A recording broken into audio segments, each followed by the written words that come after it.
선생님, 건강검진을 제대로 하기 위해서 평소에 먹던 당뇨약이나 혈압약 같은 거를 중단을 해야 되나요?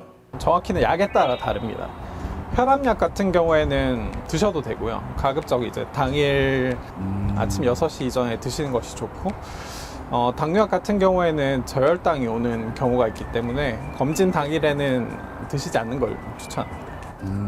이번에는요, 건강검진에 관한 오해와 진실 그리고 궁금증까지 한 번에 알아보도록 하겠습니다. 선생님, 우리가 위나 대장 검사를 할 때 수면 내시경이라는 게 있고 일반 내시경이라는 게 있는 걸로 알고 있습니다. 그런데 이런 이야기가 있어요. 수면 내시경이 일반 내시경보다 정확도가 떨어진다, 이런 이야기가 있더라고요. 그게 사실인가요? 그렇지 않습니다.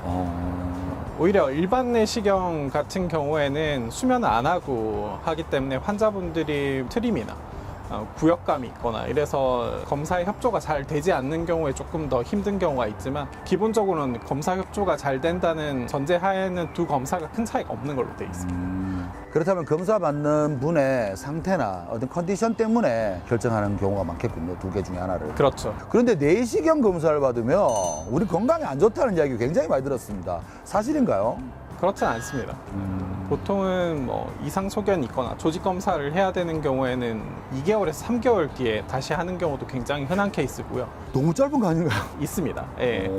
그리고 수면 내시경을 너무 자주 한다. 그건 몸에 좀 부담이 갈 수는 있지만 1년에 두세 번 정도까지는 크게 부담은 없는 걸로 되어 있습니다. 이번에 궁금한 점은요, 우리 동네 할머니의 상식입니다.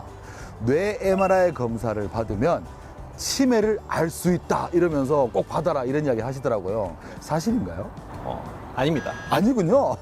뇌 MRI 같은 경우에는 뇌 위축도 검사 같은 걸 통해서 이제 경도 인지장애 같은 거를 의심해 볼 수 있는 좋은 검사기는 하지만 그거 자체로 치매를 진단하지는 않고요. 그렇다면 치매는 뭘로 진단하는 거예요? 치매는 보통 신경과나 이제 정신건강의학과에서 진행하는 신경인지 검사라는 게 있습니다. 서로 문답식으로 또는 이제 간단한 질의 형식으로 답변하는 그런 검사를 통해서 이제 치매를 진단하게 되기 때문에 MRI가 정상이라고 해서 치매가 아닙니다라고 단정 짓기는 어렵습니다.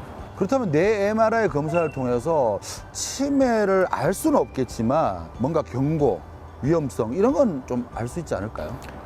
그렇죠. 뇌 위축도 검사를 통해서 뇌가 위축된 정도가 좀 심하다라고 하면 경도 인지장애 같은 거를 충분히 의심해 볼 수 있고요. 그거 말고도 뇌 안에 있는 뇌혈관 상태를 비교해서 혈관성 치매 같은 거를 조금 의심해 본다던가 한 보조 지표로 활용하기에는 충분합니다.